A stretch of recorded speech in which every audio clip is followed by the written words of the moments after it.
안녕하세요 여러분, 두리쌤입니다. 본 채널은 R을 활용한 데이터 분석에 대하여 다루고 있습니다. 이번 영상에서는 수집된 데이터의 결측치를 처리하는 방법에 대해 살펴보도록 하겠습니다. 자, 그럼 결측치란 무엇일까요? 네, 결측치란 누락되거나 비어있는 부분을 우리는 결측치라고 합니다. 수집된 데이터의 양이 수백 개, 수천 개일 때 이 빠진 부분, 즉 결측치가 10개 내외로 된다면 큰 문제 없이 빠진 부분을 그냥 제거하고 분석을 진행하여도 큰 문제가 없지만 수집된 데이터의 양이 얼마 안 되는데 그 중에서 다수의 결측치가 있다면 우리는 무작정 이 결측치를 제거하고 분석을 진행하게 되면요, 분석 결과에 왜곡이 발생할 수 있습니다. 그렇기 때문에 이런 결측치를 우리가 어떻게 처리를 해야 될지에 대해서 한번 살펴보도록 하겠습니다. 먼저 실습할 데이터를 한번 만들어 볼 건데요. 실습할 데이터는 df라는 변수명에 한번 넣어 볼게요. 데이터 프레임의 형태로 한번 만들어 보겠습니다. 여기에는 성별과 성적이라는 두 개의 변수를 넣을 건데요. 그리고 결측치는 NA라고 합니다. NA는 not available의 약자로 사용 불가능하다라고 보시면 되겠습니다. 이렇게 하시고, 그리고 스코어 성적에는 네, 이렇게 각 변수에 하나씩 결측치를 넣어 볼게요. 표를 보면 성별 부분에는 3행의 결측치가 생겼고요. 스코어에는 여기에 나와 있는 5행의 결측치가 있는 걸 우리는 확인을 하실 수가 있습니다. 네, 지금 이 데이터는 제가 만들었기 때문에 결측치의 존재 여부를 바로 확인을 솔직히 하지 않더라도 알 수 있죠. 하지만 우리가 이 데이터 수집 과정을 저희가 직접 한 게 아니라 보통은 외부에 이 데이터를 수집해주는 업체를 많이 활용을 하게 되는데, 이런 외부에서 수집되어 온 데이터를 받았을 때 이 데이터에 결측치가 있는지 없는지 여부를 확인을 해 보아야 되잖아요. 즉 우리는 먼저 결측치의 존재 여부를 확인을 해야 됩니다. 이런 결측치의 존재 여부를 확인하는 건 아래서는 굉장히 쉽게 확인을 할 수 있어요. is.na 그리고 우리가 지금 데이터를 저장해둔 이 df라는 이 변수에 여기에 na 값이 있느냐라고 질문을 하는 거거든요. 각각의 원소를 질문을 하는 거예요. 했을 때 각각의 원소에서 첫 번째 m 남성이에요. 그렇기 때문에 얘는 결측치가 아닙니다. 그렇기 때문에 false 값을 출력을 해주고요. 스코어에도 5라는 값이 있습니다. 얘 또한 결측치가 아니기 때문에 false 값이 출력이 되는 것이고요. 이렇게 원소가 있으면 false 값을 출력을 해주는데, 여기 보시면 3행의 첫 번째를 보면 true 값이 나옵니다. 왜냐하면 우리는 성별에서 세 번째 원소를 NA 값, 즉 결측 값으로 입력을 해 두었기 때문에 얘는 결측치가 맞다. 그렇기 때문에 true 값을 출력을 해 준 것이고요. 다른 건 다 보다가 스코어에서 다섯 번째 맨 마지막 값은 NA 값입니다. 즉 결측 값이에요. 그렇기 때문에 얘 또한 결측 값이야 라고 출력을 해주는 거죠. true 값을 출력을 해주면 얘는 결측치구나 라고 볼 수가 있겠습니다. 즉 점이 있습니다. 점 그리고 NA라는 값이 있죠. is.na 그리고 괄호 안에는 우리가 찾고자 하는 그 데이터 대상을 넣어주시면 되겠습니다. 이렇게 확인을 하는 방법이 하나 있고요. 또 다른 방법은 table이라는 함수를 사용하는 것입니다. table이라는 함수는 우리가 지금 데이터 프레임으로 만들어 놓은 이 데이터에서 각각의 원소가 몇 개씩 있는지, 즉 원소의 빈도를 나타내 주는 것이라고 보시면 되겠습니다. .na 라고 하면 결측치가 몇 개 있는지를, 즉 빈도, 결측치의 빈도를, 그리고 true 값의 빈도와 false 값의 빈도를 나타내 주는 것이다 라고 보시면 되겠습니다. 이 전체 테이블 df라는 이 데이터 프레임에는 false 값, 결측치가 아닌 값은 8개가 있고요. true라고, 즉 결측치라고 되어 있는 값은 2개 있다라고 보시면 되겠습니다. 즉 테이블이라는 건 이 데이터 프레임으로 정의된 요 안에 원소의 빈도라고 보시면 되겠습니다. 각각 몇 개씩 있지라는 걸 확인을 해주는, 빈도를 요약해주는 하나의 함수다라고 보시면 되겠습니다. 이건 지금 우리가 이 데이터 프레임으로 정의되어 있는 전체 안에서 true 값이 몇 개고 false 값이 몇 개인지를 보았습니다. 그런데 여기에는 성별이라는 변수도 있고 score라는 변수도 있습니다. 각별 변수에 대해서 우리는 확인을 할 수가 있어요. 여기서 달러 표시 붙이고 내가 확인하고자 하는 변수명을 입력을 해주시면 먼저 성별에 대해서 false 값이 몇 개였고 true 값이 몇 개 있는지 각각 출력을 해주고요. 똑같이 df라는 요 변수 안에 score라는 요 값이 도대체 몇 개의 true 값과 몇 개의 false 값을 갖고 있는지를 보면 false 값, 즉 결측값이 아닌 값은 관측값이 있는 건 4개, 결측값은 하나 있다. 즉 각각의 변수별로 결측치를 확인할 수 있는 방법이라고 보시면 되겠습니다. 자, 이제 결측치가 있는 걸 확인을 하였다면 이제 결측치를 처리를 해야 되는데요. 왜 처리를 꼭 해야 되냐면 결측치를 처리하지 않으면 R은 계산을 해주지 않습니다. 한번 볼게요. 우리가 스코어에 대한 평균을 한번 구해보고 싶습니다. 그러면 mean이라는 평균을 구하는 것, 그리고 나는 여기서 스코어에 대해서 평균을 구하겠다라고 하면 결과가 NA, not available로 뜹니다. 왜냐하면 R은 결측값이 정제되지 않았다면 얘는 계산을 해주지 않습니다. 그렇기 때문에 데이터 분석을 꼭 R에서 진행을 하고자 한다면 먼저 결측치가 있는지 확인을 하시고 결측치를 처리하고 분석을 진행을 해 주셔야 됩니다. 이 결측치가 굉장히 대용량 데이터에 그중에 아마 10개 정도 굉장히 소수를 차지한다면 우리는 이런 결측값은 실은 그냥 제거하고 분석을 해도 결과에 크게 영향을 주지 않습니다. 첫 번째 상황은 이런 상황, 대량의 데이터에서 소수의 결측치가 있을 때 우리는 결측치를 먼저 제거하는 방법부터 한번 살펴볼게요. 결측치를 제거하려면 먼저 결측치가 있는 행을 추출해야 됩니다. 추출 또는 결측치가 없는 행을 추출을 해서 분석을 해야 돼요. 이 추출이 필터라는 함수를 사용을 할 건데요. 이 필터라는 함수는 여기에 나와 있는 dplyr이라는 새로운 패키지를 사용을 해야 됩니다. 여러분들의 컴퓨터에 깔려 있지 않다면 install.package 하고 dplyr이라는 새로운 요 패키지를 설치를 해 주시고요. 설치가 끝나면 라이브러리로 나는 이 패키지를 사용을 하겠다라고 정의를 해 주시면 되겠습니다.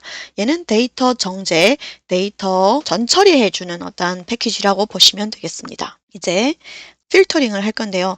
필터링을 하는 데는 df와 여기 보시면 퍼센트 크기 퍼센트 기호가 있습니다. 퍼센트 크기 퍼센트 요걸 우리는 연결 연산자라고 부릅니다. 연결 연산자 새로운 하나의 기호죠. 연산자입니다. 여기에 연결을 할 건데요. 즉 df라는 요 변수에 연결을 해서 사용을 할 건데 무엇을 사용할까 하면 df라는 요 데이터 프레임에서 필터 무엇을 할 거냐면 우리는 이지점 NA 값에서 스코어를 필터링 해낼 거예요. 즉 DF라는 요 데이터 프레임에서 결측값이 포함되어 있는 특히 어디서냐면 스코어라는 곳에서 결측값을 필터링 해낼 겁니다. 그러면 당연히 여기 보시면 5번째 행이죠. 요 5번째 행만 추출을 해내겠다라는 의미를 담고 있습니다. 예, 요 5번째 행만 추출했죠. 근데 우리는 이걸 추출을 해내고자 하는 게 어떤 게 있는지를 보는 것도 있지만 분석을 하기 위해서 추출을 해야 될 수도 있습니다. 분석을 하려면 우리는 결측값을 추출을 할 것이 아니라 결측값이 없는 것을 추출을 해야겠죠. 당연히 똑같습니다. df에서 퍼센트 크기 퍼센트 즉 연결 연산자를 쓰시고 필터를 할 건데요. 느낌표 이지점 NA라고 보시면 되겠습니다. 스코어라고 해주면 이지점 NA는 뭔지 우리는 알겠어요. 위에서 좀 전에 말씀을 드렸습니다. 여기 스코어에 있는 각각의 원소들이 NA 값, 즉 결측값이니? 라고 질문을 한 거다라고 보시면 된다고 제가 말씀을 드렸죠. 처음에 앞에 느낌표가 붙은 건 무엇일까요? 느낌표는 R에서는 not입니다. NOT라고 보시면 되겠어요. 이즈점 NA가 아닌 것, 즉 결측치가 아닌 값을 필터링 해내 주세요 라고 보시면 되겠어요. 이렇게 보면 df1을 하면 당연히 데이터의 값이 4가지가 들어가 있겠죠. 요 원래 원본 데이터에서 보면 5번째 행이 추출된 제거된 요 4개의 실제 스코어에서 원소가 있는 값들만 추출해내었다라고 보시면 되겠습니다. 필터는 행 추출입니다. 행 추출. 5번째 행이 추출되었어요. 제거되었습니다. 그리고 제거하려는 방법은 무엇이냐면 not NA 값인 것.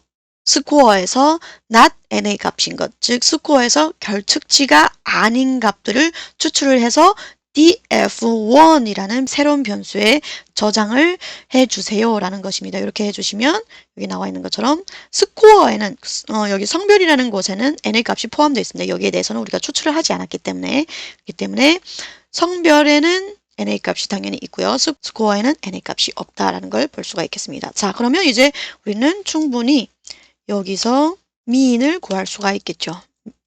df 이제는 1이에요. df1의 스코어라는 데에 대하면 우리는 충분히 평균도 구할 수 있고요. 또 썸도 구할 수가 있습니다. 뭐 합계와 같은 것들도 충분히 구할 수 있다 라고 보시면 되겠습니다. 이렇게 하나의 변수를 우리가 추출을 했고요. 2개의 변수면 지금 여기에는 성별이라는 것과 스코어라는 것이 있는데 왜 스코어만 우리가 추출을 했잖아요. 성별은 하면 안 되나요? 충분히 할 수 있습니다. 그럼 df2라고 하고요. 새로운 변수명을 지정을 했고 이제 성별과 스코어 모두 NA 값을 제거한 값을 추출을 해볼게요. df에서 우리는 연결을 해서 쓸 거예요. 필터 함수를 연결을 했을 거다. 함수 연결을 할 때라고 보시면 되겠습니다. 여기에서 우리는 NA 값이 아닌 거, 성별이라는 것과 즉 성별이라는 요 변수에서 필터링을 한번 하고 그리고 and 연결 기어예요. and is.na not NA 값인 스코어에 대해서 정제를 해보겠습니다. 라고 하면 총 몇 개의 행이 나올까요? 네. 성별에서도 NA 값이 포함된 행을 제거해버렸고 스코어에서도 NA 값이 들어간 행을 제거해버렸기 때문에 실제 완벽하게 데이터가 관측값이 있는 3개의 행만 살아남았습니다.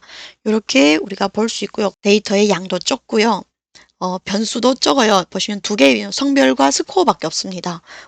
되게 큰 대용량 데이터에서 변수도 굉장히 많아요. 제거할 변수명도 되게 많아지겠죠. 그러면 and를 붙이고 또 and를 붙이고 또 and를 붙여서 계속 정제를 해야 되나요? 라고 질문을 하실 수 있는데요. 실은 그러실 필요가 없습니다. 여기 보시면 na.omit 이라는 함수가 있습니다. na.omit df 첫 번째 우리 원래 데이터죠. df를 해주면 실은 우리가 and를 필터링을 할 때 and를 붙여서 쓴 거랑 같은 결과를 줍니다. 보시면 첫 번째 요렇게 해서 한 거랑 df2라고 하고 필터 함수를 연결을 해서 NA 값이 아닌 성별과 스코어에서 NA 값이 아닌 걸 추출을 해서 출력한 결과와 na.omit이라는 함수를 사용을 해서 한꺼번에 제거한 결과는 똑같습니다. 그냥 얘는 전체 데이터에서 얘가 무슨 변수든 상관없이 그냥 NA 값만 있으면 그냥 무조건 제거해주는 함수라고 보시면 됩니다. 이렇게 좋은 변수가 있는데 왜 미리 말씀하지 않았습니까? 하실 수 있겠죠. 네, 거듭 말씀드리지만 이게 수백 개의 데이터에서 수백 개, 수천 개의 관측값을 갖고 있는 그런 데이터면 10개 정도 모으면 한꺼번에 훅 제거해도 크게 문제될 것이 없을 것 같죠. 다만 데이터의 양이라는 건 상대적으로 굉장히 적을 수도 있습니다. 이 데이터의 양이라는 건 솔직히 설문조사라던가 이런 조사업체에 의뢰를 하게 되면 금액대가 받아오는 데이터의 양에 따라서 조금씩 달라져요. 즉 다 모든 게 비용입니다. 그렇기 때문에 너무 큰 비용을 들여서 하지 않은 것이라면 솔직히 데이터 양이 항상 굉장히 상대적으로 좀 적고 또 어때요? 결과, 응답의 율이 좋지 않을 수도 있습니다. 그럼 비어있는 구멍이 많다라는 거죠. 이렇게 데이터의 양도 적고 비어있는 구멍도 크다. 즉 결측값이 많다라고 하면 한꺼번에 오밋 함수를 사용을 해서 다 제거해버리면 실제로 우리가 보려는 그런 패턴이 안 나올 수도 있습니다. 즉 결과에 영향을 줄 수 있다는 거죠. 분석된 결과가 내가 돈을 들여서 했는데 의미가 없는 결과가 나오면 돈도 아깝고 시간도 아깝고, 그죠? 분석된 결과가 왜곡이 발생을 해서 잘못된 결과를 내놓을 수도 있고요. 굉장히 큰 우려가 될 수도 있습니다. 그렇기 때문에 우리는 보통은 이렇게 한꺼번에 데이터에서 그 결측값을 정제해버리지는 않습니다. 자, 그럴 때 어떻게 해야 되나요? 라고 또 질문을 할 수가 있는데 굉장히 쉬운 방법이 있습니다. 자, 먼저 mean이라는 걸 구해볼 거예요. 여기에 mean을 구하는 대상은 스코어라고 보시면 되겠고, 아까는 이렇게 했는데 결과값이 안 나왔죠? 이렇게 해보면 결과값이 안 나옵니다. 왜냐하면 NA 값이기 때문에. 자, 우리는 여기에 매개 변수 하나를 추가해 줄 거예요. NA.rm이라는 것이고요. 여기에 등호 true라고 하면 NA값, NA.이에요. 콤마 아닙니다. 점입니다.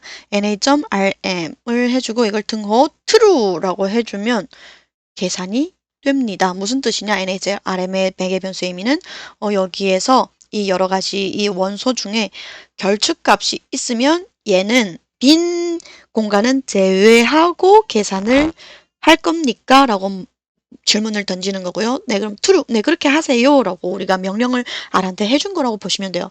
그러면 우리의 원본 데이터는 다시 한번 원본이 살아있는지를 한번 볼게요. 살아있습니다. 그대로 살아있어요. 그렇기 때문에 원본 데이터를 건드리지, 원본 데이터의 정제, 우리가 좀 전에 정제를 했죠. 정제죠. 정제를 했기 때문에 원본 데이터의 정제가 발생을 하게 되는 것이지만 NA.rm이라는 요 매개 변수를 사용을 하게 되면 원본 데이터의 모습은 그대로 유지되지만 우리가 계산할 때만큼은 요 값은 제외시키고 계산을 할 수가 있다라는 겁니다.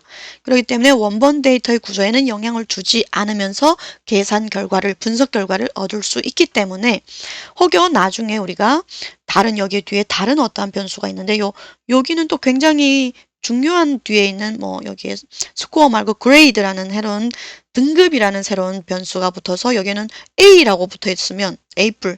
그러면 우리가 학교에서 A뿔을 줄때 등급에 따라서 줄 때 이 친구의 A뿔을 주는 그 등급에서 날아가 버리면 이 친구는 억울하겠죠. 그렇기 때문에 이렇게 중요한 새로운 변수들이 있을 수 있기 때문에 데이터의 제거는 실은 잘 하지 않는 정제법이다라고 보시면 되겠고요. 최대한 원본 구조를 그대로 유지하고 NA 값을 최대한 제외시키고 계산을 하는 방법을 선택하는 것이 가장 좋겠죠. 물론 지금까지 우리가 데이터에 굉장히 적은 데이터를 대용량 데이터다라고 가정을 하고 제거하는 방법을 한번 살펴보았는데요. 제거를 하지 말고 제외하지 말고 결측치가 상대적으로 적은 양의 데이터에서 결측치가 상대적으로 되게 많다면 좀 전에도 보셨지만 다 삭제하거나 또 제외하면 분석의 결과가 굉장히 우리가 생각하는 그 결과와 패턴이 안 맞을 수도 있고 왜곡이 발생할 수도 있습니다. 다 제외를 시키더라도 똑같아요. 우리는 결측치를 대표값으로 대체하는 방법 또는 예측값을 추정해서 대체하는 방법을 많이 사용을 하는데요.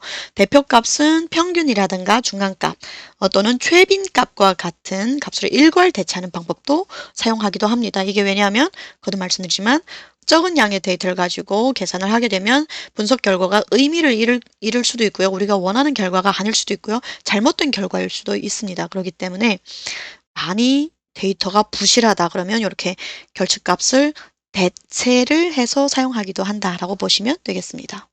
자, 그러면 우리는 결측값을 대체하는 방법 중에 추정해서 대체하는 방법도 있다고 말씀을 드렸지만 추정까지는 그렇고 그냥 우리가 결측값을 평균값으로 한번 대체하는 예시를 한번 살펴보도록 할게요.